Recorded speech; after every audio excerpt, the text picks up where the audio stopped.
Welcome to the Pearl Pirates Football Coaches Show, brought to you by Community Bank, live at the Alumni House, featuring head coach John Perry. Boom, boom, boom, boom. Bang, bang, bang, bang. Boom, boom, boom, boom. Bang, bang, bang, bang. How, how, how, how. How, how, how, how. Here's your host, the voice of the Pirates, Daryl Palmer. Good evening, ladies and gentlemen. Welcome to the Pearl Pirates Football Coaches Show, brought to you by the Community Bank. We're live at the Alumni House inside the Holiday Inn at Trustmark Park. We're glad you're here joining us tonight. I'm DP Daryl Palmer, your play-by-play voice of Pearl Pirate Athletics. In just a few moments, I'll be joined by head coach John Perry. We'll talk about last Friday night's 41-24 victory over the Bastrop, Louisiana Rams. I'll talk to Devin Williams and Austin Jennings, a couple of defensive linemen. And then Coach Perry and I will talk about tomorrow night's game as the Rockets from Neshoba Central come to Ray Rogers Stadium. It'll be our fourth week in a row to play a home game at Ray Rogers Stadium. Kind of like that home field advantage. We're kind of liking that Pyrotron. If you hadn't had a chance to come out to Ray Rogers Stadium, check it out. You need to make your plans to come out this Friday night. Once again, you're watching the Pearl Pirate Football Coaches Show, brought to you by Community Bank. We're live at the Alumni House here at the Holiday Inn at Trustmark Park. Back in just a moment. Hungry for sports or just plain hungry? Then you need to visit the best sports bar in Jackson that isn't in Jackson. The Alumni House Restaurant and Sports Bar, located inside the Holiday Inn Trustmark Park in Pearl. Enjoy the privacy of a game with friends without all the noise of an arena-type sports bar. With over 27 video stations, you'll never miss a basket, home run, or seventh inning stretch. Choose a booth with your own private video monitor. Get wound up with some delicious hot wings or fill up on a tasty burger. Come on in. They'll treat you like a pro at the Alumni House Restaurant and Sports Bar. Community Bank Guaranteed Checking. What's that? I've just found our new checking account. Is that so? Well, with the changes in banking, this one's like no other. Really? They reimburse all ATM fees. What about debit card and checks? They're both free, plus free online banking with bill pay. Well, do they pay interest? On all balances. Money orders, traveler's checks? All included. Well, I don't know of a bank that has ever... With Guaranteed Checking from Community Bank, they really are like no other bank you know.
Really hard. I think we're getting better every single week, and I was proud of them for the way they played, you know, and I stood to lose a little bit of money on that night because I had made a little wager with the offense that if we did not turn the football over and we won, right, I would take them to Golden Corral. I've not been to Golden Corral lately, but that is quite an expensive trip. Who would have thought in a monsoon we would not turn it over? Well, we almost did. We tried. We had a bad snap that went over LD's hands, but he chased it down and did the smart move, just covered it up and stayed on the ground. And little do you know, the only time I've been here going on 6 years, the only game that we've played in the history of my tenure without a turnover was last spring at Madison Central. And even in that game, we threw it to them twice and they dropped it, okay? So I'm thinking that Friday night in that monsoon, that was not as safe a bet as ever. But anyway, to the tune of quite a bit of change it cost us to take them guys to eat, but it was well worth it. Coach, I do want to ask you, we talk about the delay in the rain, and of course there's an MHSAA rule that if you get lightning, you have to sit out for 30 minutes before you can come back. We get into that set point, 10:24 to go in the first, in the half. We take the break, then we finally come back out. Well, in the second half, we got some threatening weather again. We never got the lightning. If it had come to that point, and we were talking about it in the booth, Would there have come a time that Bastrop says, hey, we're not going to wait out another delay, we're going to go home and just take the loss? I don't know. I mean, we talked about that, and even with the Bastrop coach, during the intermission, I don't think they were going to go home with anything less than a win or a loss, because the game, I think, is not official until it's all played. I don't think there's a certain amount of time. I think you have to complete the game. They didn't want to come back, so as far as coach, he was happy with just staying as long as they had to stay to get it in, no matter what the score, because that's a very proud program. Sure. Over the last 10 years, one of the officials just kind of joking around asked about possibly running the clock in the second half, and that's not what they do. That's not their program. That's not Bastrop. That was not an option at all. So I think they were willing to stay no matter what, and they were kind of in a tough position. I kind of felt for them because they make that long drive, and there's nothing we can do about the weather. No, not at all. Let's take a look at a few highlights from the game. The first one I do want to look at is a really good running play that we get early on in the game. Jordan Wright takes the ball, cuts it inside, and bounces it back out. There wasn't anything there, and then DeMorris, the wide receiver, comes back and makes a heck of a block, and we, I guess he was excited about that, but we would rather him probably not do that because he's not but about 160 pounds. He'll hurt himself hitting them that hard. One of the things you talk about that block, and of course, I guess the vision to see what's going on, to see it's coming, because he's not a part of that play really, but he goes back and does make that good block. That's right. We try to tell our guys all the time, the wideouts, to block the most threatening player. Well, he's supposed to block the corner. The corner is sinking, so his head's on a swivel. He sees that guy's more of a threat than the corner, so he turns around and picks him off, and he got him pretty good. The coach from Bastrop come out on the field and told, I think his name was Johnny, he told Johnny, you should have been in the weight room this summer. I thought that was pretty cool. It was a clean hit, but it was a vicious hit. That's right, no doubt. Fake punt. It's a fun part of a football game. It's something that you don't see done an awful lot, but you like it to work like this one. Well, we knew, by watching the film, that every time the other team punted in this punt formation, when the guys, they were trying to block our guys. So if we take off running sideline, they'd run the sideline with us. And, we asked those three big guys in the middle to block, for Johan. And if you go back and look, they touched nobody. Right. But it didn't even matter because they were all covering, trying to block our fellas. So that's one of those things, coaches pick up on Sunday when you make them stay up there all day long watching film, that kind of paid off for us. Johan with a 35-yard run gives us first and goal down inside the 10-yard line, so obviously a good play there. The next one we're going to look at, a good pass play. This one's going to go, and it's really a swing pass to Jordan, just another way to get him the ball. That's right. We go for a vertical, and if they don't come open on the inside, we flip it out there to him. It's something we've just started doing, and Jordan's got great hands, and we got to try to figure out how to get him the ball other than just handing it to him, get him out there, on those DBs. There's a lot of corners in the state that don't like to tackle, and he is a load to tackle, so we need to try to get him on some corners. You get a 6 foot, 200 pounds, so heading at your full speed, right. You want to get out of the way. Those corners don't like that. Not at all. Defensive plays the next one, and one of the things our defense does a lot of shifting, and as we look at the beginning of this, they're starting to try to shift. They don't have time to get back set. Then when Bastrop looks to the side, they do make the shift.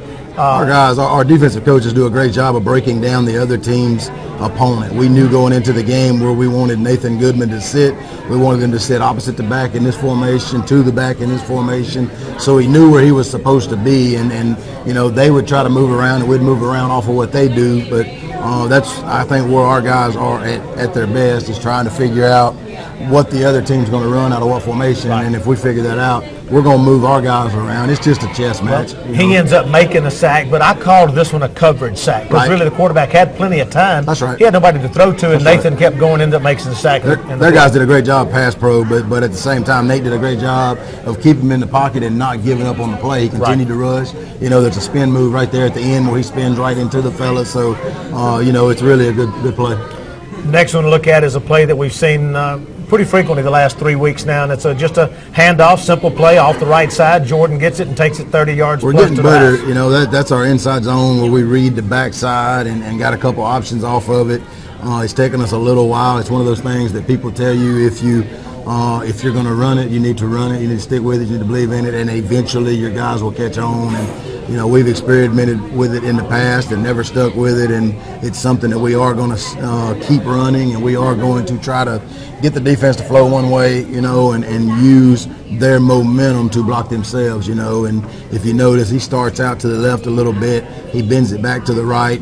The linebacker is unblocked, but he sees him coming to the one side. The linebacker runs to that side, and you cut it back behind him. So you're using their momentum against him. Right. And, of course, Chaz Ingram, the right tackle that time, has two guys go outside. He does a good job of sealing that corner. No doubt about it. He's responsible. It's just off to the race. He's responsible for whoever has the big gap on defense. It does not matter if it's that defensive end or if it's an inside linebacker. His job is to block the big gap player. If that tackle lets him slide down in there, then he obviously does not have big gaps, so he goes to the linebacker. Did a good job with that one. The next one to look at, this was another defensive play. Johan Marin in the right place at the right time. You know what? He's become quite the leader for us, and he's also an extremely lucky kid. He always seems to be in the right place at the right time. Does a great job right here of reading pass, dropping, and he just happens to be there. The ball hits him right in the hands, and then Johan's a pretty good athlete, so when he gets it, he knows what to do with it, and I thought he was going to score there for a minute. So with this play, obviously a good run, and also he gets the fake punt run. Any thought about putting him in as a fullback in the backfield? What? If he wasn't so valuable to what we do, there's no doubt he could do it and be really good at it, but that's one thing we're going to try really hard to not play a lot of guys both ways because we got to stay healthy. We still got a lot of games to go. Of course, I joked with Johan and made this comment on the air course. We know he's a really good soccer player for the Pearl Pirates. Hopefully he remembers he can actually hold on to the ball here. He doesn't have to put it down and kick it. That's right. No doubt. He did a good job with that. The last one I want to look at, you can see the pouring down rain as this play's taking place, but a good pass to DeMaris, or a little speed sweep, but it's a toss pass. It's a little shuffle pass. It counts as a pass, and he is gone, right? No. That what we was talking about, that's probably the most spectacular play of the night. That was a defensive end that run down the fastest guy on our team. So it's actually amazing that guy could run him down. Well, and you look at it from all the way back at midfield. The guy was running stride for stride, and DeMaris never could pull away from him. It was just he stayed with him. As you see crossing midfield, they're right there together. No, those jokers have got really good athletes, and when that defensive end can run him down, that's kind of scary as to what type of talent they really do have. It really was a good night, though. We come out with a 41-24 victory, moved to 4-1 on the season. As you finish the non-region play, going into region season, last thought right here, 5 games in, is this team where you want it to be at this point? No doubt about it. We have gotten better each and every week, and obviously we'd love to be 5-0, but we'll take 4-1 any day of the week. I think last year we was 2-3, but as we get older, we get better, and we are a better football team than we were last year, and I think we're sitting in great shape, starting region play, fairly healthy and ready to compete against, everybody in the region. Good deal. Coach, thanks a lot. We're going to take a break. When we come back, we're going to be joined by Devin Williams and Austin Jennings, a couple of defensive linemen for the Pearl Pirates. You're watching the Pearl Pirate Football Coaches Show, brought to you by Community Bank, live from the Alumni House at the Holiday Inn at Trustmark Park. Hungry for sports or just plain hungry? Then you need to visit the best sports bar in Jackson that isn't in Jackson. The Alumni House Restaurant and Sports Bar, located inside the Holiday Inn Trustmark Park in Pearl. Enjoy the privacy of a game with friends without all the noise of an arena-type sports bar. With over 27 video stations, you'll never miss a basket, home run, or 7th inning stretch. Choose a booth with your own private video monitor. Get wound up with some delicious hot wings or fill up on a tasty burger. Come on in. They'll treat you like a pro at the Alumni House Restaurant and Sports Bar. Community Bank Guaranteed Checking. What's that? I've just found our new checking account. Is that so? Well, with the changes in banking, this one's like no other. Really? They reimburse all ATM fees. What about debit card and checks? They're both free, plus free online banking with bill pay. Well, do they pay interest? On all balances. Money orders, traveler's checks? All included. Well, I don't know of a bank that has ever... With Guaranteed Checking from Community Bank, they really are like no other bank you know. Welcome back to the Pearl Pirate Football Coaches Show, brought to you by Community Bank, live from the Alumni House here at the Holiday Inn at Trustmark Park. I'm DP. Joining me now, Devin Williams and Austin Jennings, a couple of defensive linemen of the Pearl Pirates. Guys, welcome to the show. Good to be here. Now, y'all been over there enjoying some of this food from the Alumni House. It's some pretty good stuff, right? Yes, sir. Tell me what you ordered, Austin. I got the Philly cheesesteak. And do you like Pretty it? good. It's pretty good. Devin, what'd you order? Same thing as him. Same thing. Good. Now, y'all notice what's sitting on the table right here in front of me, right? Yes, sir. They say that's a Parmesan chicken something with, it's got some cheese sticks on it. I mean, it looks pretty doggone good. So, y'all do me a favor, leave it sitting there. I might eat it before we leave. I want to ask you first off, the defense this year has really done a tremendous job. Yes, We've kept teams out of the end zone for the most part. And from the defensive front, you don't necessarily get to make all the tackles. But at the same time, y'all enable, and we'll say it that way, you enable Sam and Dion and Johan to make those tackles. Tell me from a defensive lineman standpoint what you feel like this team is right now. Austin, you first. I feel like it's a good team. Like you said, no linebackers or anything probably would not be able to do what they do without the D linemen. But it's just defense is really good. Defense has always been pretty good at Pearl High School, and we always have that intensity every year. And just trying to keep people out of the end zone, which is what we try to do. Well, obviously, in the teams that try to run up the middle, that's coming straight into y'all as defensive tackle, defensive ends. Tell me what your role is. And Devin, tell me first, what are you looking at? Obviously, you need to make sure you don't jump a snap, but what are you looking at once that ball is snapped to what you need to do? On the snap, you pay attention to the veer of the tackle and like whether he goes down, if you should squeeze, or if he comes out, you got to react to that and not get reached, or just simply replace him if he drive blocks you. Okay.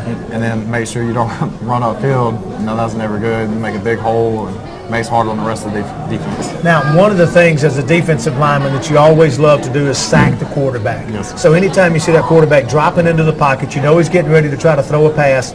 You got two roles. One, you want to get to him, but there's also responsibility to contain him too. Yes, how do you balance that on the rush to balance contain and yet get to him?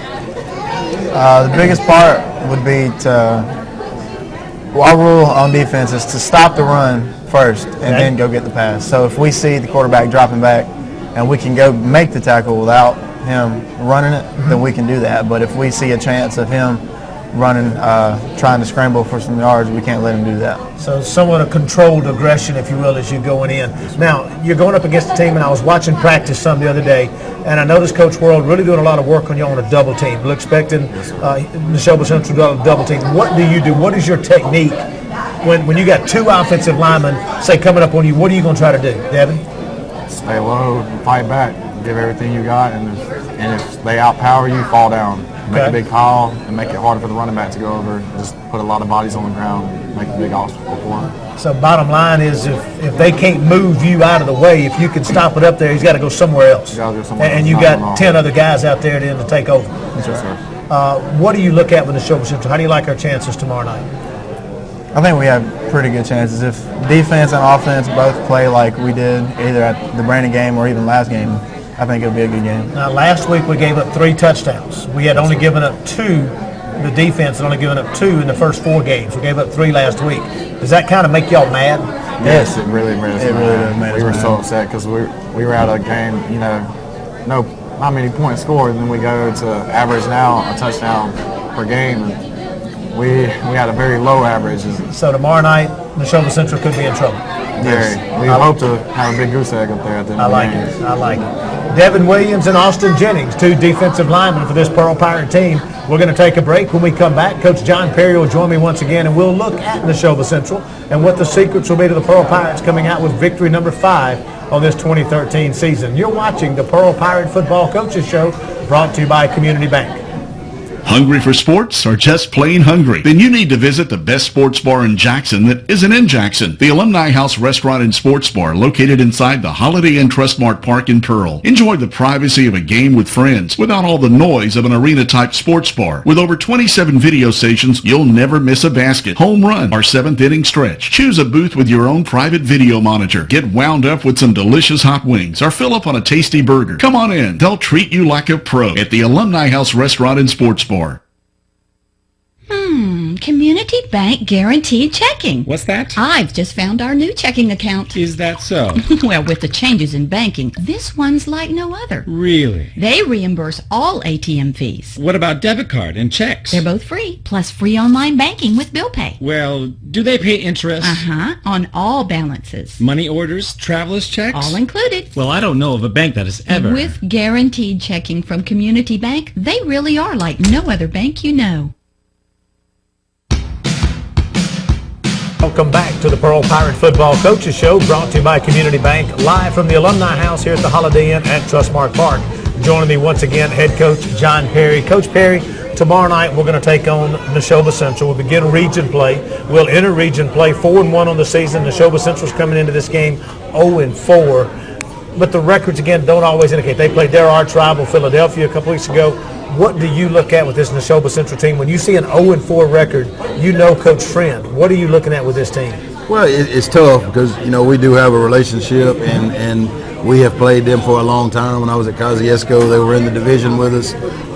We've played them. We've been in the division with them before at Pearl, before we went south.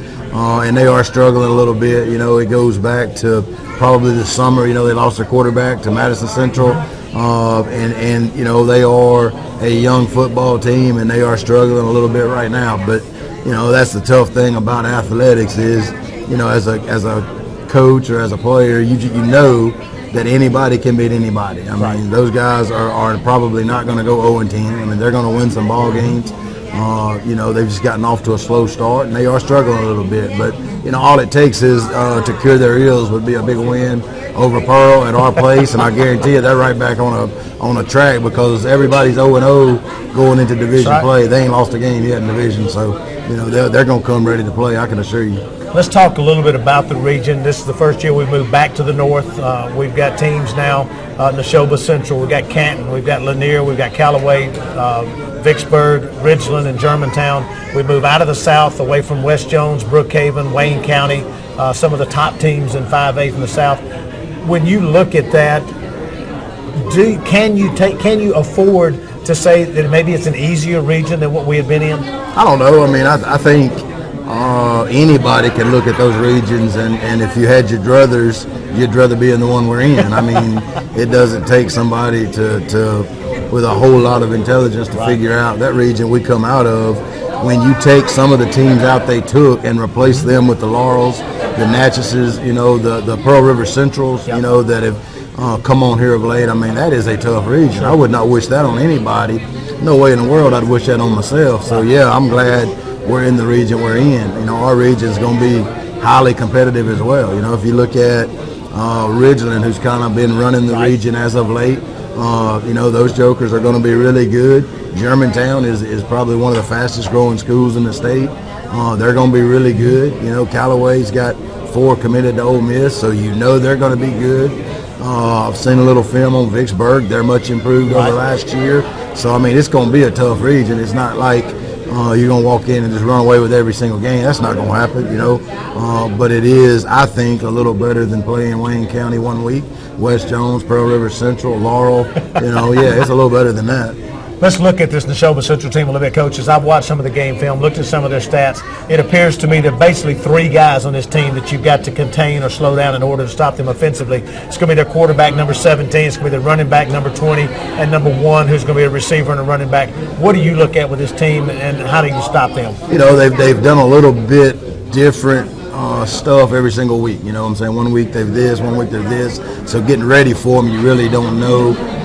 Knowing Coach Friend and knowing what he likes to do, we're looking for him to line up and run the ball right at us. Again, we're not the biggest of football teams, and they do got a few guys that can play. They probably have too many that they're having to play both ways, but that's just out of necessity for them right now.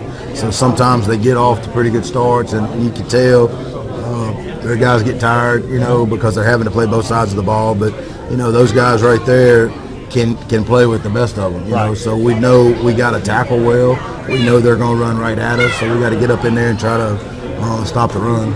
When you look at that, it becomes a physical game, and that's something I know you like. You were an lineman. Right. You like to get it in the trenches and really to work hard there, and you pride yourselves in Pearl Pirate football. Right. That's what we do. We battle in the trenches and work. This week, have we done anything extra to prepare the guys for that, quote, battle in the trenches? We have. I mean, we've spent a little more time with the inside guys working on double teams, you know, because they are big on the offensive line and they are going to lean on us. And, you know, that's my worst fear is that in what we do now on offense, you know, we're trying to snap it. Right. We're trying to play. We're trying to get more snaps. they can get in there and get them all in there in a wad and lean on us and get 3.5 yards of carry, take their time coming in and out of the huddle. Before you know it, a 6-8 minute drive, they put some points on the board. You get the ball back, things don't go your way, 3 snaps, they got it back. They eat up another 6 minutes, now you're in the second quarter. We've been in games where, sometimes we've been the better team, but if that other person eats up that clock, you don't get but so many chances, And I know coming in, that's what they're going to try to do. It's going to be important for us to get the defense out there, 3 plays, get some 3 and outs, get our offense the ball. On the offensive side of the ball, we've got 2 guys starting on the offensive line that haven't been starting regularly this year. Got a couple of guys out. Jamal's out. Brandon's out. Is that a concern to you on the right side of the offensive line with these other guys in there? A little bit, but those 2 guys played 3 quarters Friday night and played pretty good. I mean, those are 2 intelligent guys that are going to play as hard as they can play for Pearl, and they're good kids. They're going to do the right thing. They're going to be in the right position, and they may not be as good as Brandon and Aaron, but they're going to get in there and play. So they've had a great week of practice. Not really worried about that. Coach, when you look at the offensive side of the ball, Jordan Wright is nearing 700 yards on the season already. Ladarius Carpenter is really starting to look a lot better at the quarterback running this offense. But Jordan, to me, has really been the key guy. And you've made it that way the last couple of weeks, giving him the ball 25, 30, 35 times a ball game.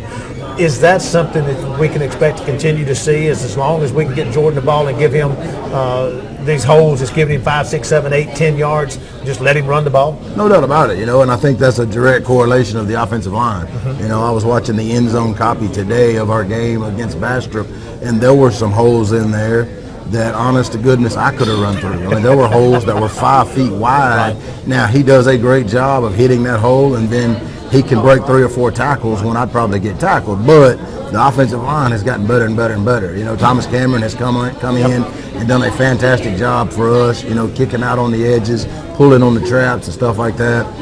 So, yeah, he's a big, strong back, but the offensive line has gotten a lot better as we've gone. It's made him that much better. Also with that, when you see Jordan make those big runs and make those big plays, the defense is starting to key on him. We've got some pretty talented receivers, some guys that are new this year. That's right. And Malik Newman and Seamus Tucker have made some really great catches. DeMorris Brown, we've expected him to do that this year, and he's stepping up. You've got also this week you're going to put Chris Cooper on the offensive line. The offensive side of the ball, play some receiver. Pretty good core receivers for LD to try to hit. How do we see Jordan's ability to continue to do what he does, open it up for these guys? It does. I mean, the more hats they have to focus on him, the less there are out there worried about the wideouts, and that's something that we've got to continue. We start practice every day throwing pat and go where we're 4 quarterbacks, 4 centers, and everybody on the team is running routes, and them quarterbacks, by the time the first period has blown, they've probably thrown 100 balls already. So, I mean, being able to throw, Ladarius has done a lot better. He's coming on and all that, but at the same time, he's throwing a lot of balls. I mean, he's got to get better, that's part of it, and these wideouts are getting better as we go. Some of them have never played before, so, they got to get better. Well, and one of the things, too, with Ladarius, it's not necessarily that you want him to throw the ball all the time, and when the guy's not open, one of the things I've noticed, he's doing a pretty good job of not throwing it to the wrong place. That's right. I mean, and we talk about, offensive football is about taking care of the football. It's about possessions. If we get 10 possessions in a game, we need to use the 10 possessions. If we throw one away to them by putting it on the ground and throwing an interception, there goes a whole possession that we never get back, So you can't turn the ball over and play quarterback. You can't turn the ball over, the old saying, if you fumble, you're not a running back, you're a defensive player. If you can't hold on to the ball, or if you throw it to the other team, then you got to go play on the other side of the ball, because you just can't win games like that. You can come more near winning games running 3 quarterbacks, sneaks, and punting than you would turning the ball over. Receivers that can't catch play cornerback. No doubt about it. That's where they got to go. Coach, special teams has always been good. Last week we saw a fake punt that they executed perfectly. We're doing a pretty good job on kick coverage for the most part this year. Any concerns there special teams-wise against the Not really. I mean, we've been pretty good so far. The kickoff team, we've kind of stressed a little bit more, because we did have a breakdown in the kickoff game, and that's not, we worked too hard to let that happen. Our objective is to make the other team snap the ball as many times as they can. Right. And you understand, if they have to snap it 10 or 12 or 14 times, they're probably going to mess it up before they get to the end zone. Sure. But when you let them return a kick, I mean, that's giving them 6 points, and that's, points are hard to come by. So we spend a little extra time on the kickoff team, but we've continued to work special teams. They're going to try to be really good at it. I noticed the drill of working on the guys, making sure when they get knocked out of the lane, get back in That's your right. lane, That's right. and stay there until you get to the ball carrier. That's right. I mean, we had some get knocked out of their lane. They never got back into it, and that's exactly where they ran the ball. Good deal. Coach, thanks a lot. Good luck in the game tomorrow night. Thank you. He's head coach John Perry. As tomorrow night the Pirates will take on the Neshoba Central Rockets as we open region play. We're going to take a break. When we come back, we'll wrap up this edition of the Pearl Pirate Football Coaches Show, brought to you by Community Bank, live from the Alumni House.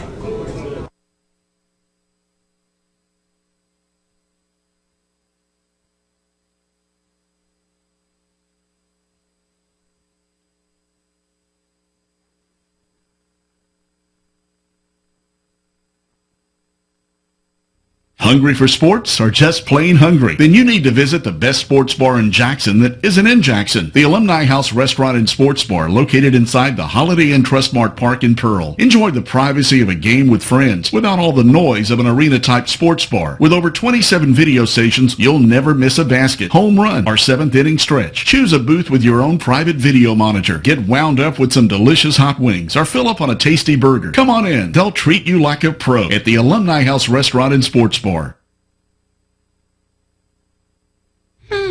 Community Bank Guaranteed Checking. What's that? I've just found our new checking account. Is that so? Well, with the changes in banking, this one's like no other. Really? They reimburse all ATM fees. What about debit card and checks? They're both free, plus free online banking with bill pay. Well, do they pay interest?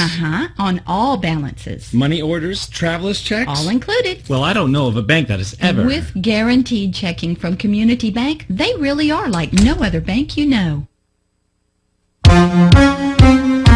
Welcome back to the Pearl Pirate Football Coaches Show, brought to you by Community Bank, live from the Alumni House here at the Holiday Inn at Trustmark Park. We're here every week as we talk Pearl Pirate football with head coach John Perry. Don't forget, tomorrow night, the Pearl Pirates will be once again at Ray Rogers Stadium for the 4th week in a row. We get to go enjoy that new Pyrotron.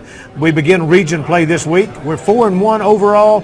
But as Coach Perry just said, everybody is 0-0 starting tomorrow night, because now the games count for who will end up playing at Mississippi Veterans Memorial Stadium come the first weekend in December.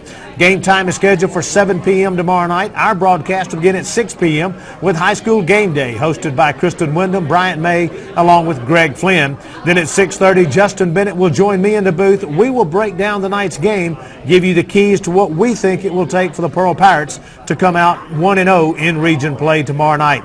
You can catch all of the action right here on the Pirate Media Network, either at PMB TV Channel 20, WPBP 104.5 FM The Pirate, or on the internet at pearlbroadcasting.com. Thanks for joining us tonight for the Pearl Pirate Football Coaches Show. We look forward to seeing you tomorrow night at Ray Rogers Stadium. Until then, I'm DP saying good night, everybody.